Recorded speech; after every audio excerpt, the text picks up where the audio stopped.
இந்த புதிய நாளிலே ஆண்டவராகிய இயேசு கிறிஸ்துவின் நாமத்தினாலே உங்களை வாழ்த்துகிறோம். மார்க்கு 9:25 இயேசு சொல்கிறார், ஊமையும் செவிடுமான ஆவியே இவனை விட்டு புறப்பட்டு போ. இந்த உலகத்தில் நடைபெறுகிற ஒவ்வொரு காரியங்கள், செயல்கள், கிரியைகள் இவைகள் எல்லாம் ஆவிக்குரிய உலகத்தின் பின்னணியத்திலிருந்து தான் செயல்படுத்தப்படுகிறது. ஒன்று சாத்தானின் அந்த ராஜ்யமாய் இருக்கலாம், இல்லாவிட்டால் தேவனுடைய ராஜ்யமாய் இருக்கலாம். ஆவிக்குரிய உலகத்தினுடைய அந்த காரியமே நாம் பார்க்கிற உலகத்தில் செயல்படுத்தப்படுகிறது. ஆகவே தான் இங்கே இயேசு இவனை தொட்டு நான் உன்னை சுகமாக்குகிறேன் என்று சொல்லி அவனை சுகப்படுத்தி அனுப்பிவிடவில்லை.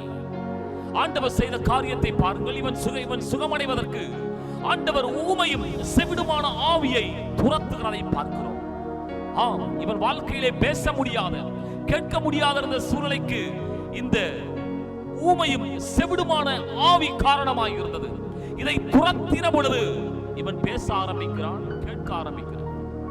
இதே போலத்தான் இன்றைக்கு நம்முடைய வாழ்க்கையிலே செயல்படுகிற எந்த துர்க்கிரியா இருக்கலாம், எந்தெந்த பாடுகள், போராட்டங்கள், நெருக்கங்கள் இவைகள் பின்னணியத்திலே பொல்லாத ஆவிகள் செயல்பட்டுக் கொண்டிருக்கிறது. இந்த பொல்லாத ஆவிகளை தேவ சமூகத்திலே உணர்ந்து இயேசுவின் நாமத்தில் துரத்தி அடிக்கும் பொழுது காரியங்கள் ஜெயமாய் மாறும். ஆகவே இந்த வார்த்தையை நம்புங்கள். இந்த வார்த்தையினுடைய கர்த்தர் நம்மை ஆசீர்வதிப்பாராக. ஆமென்.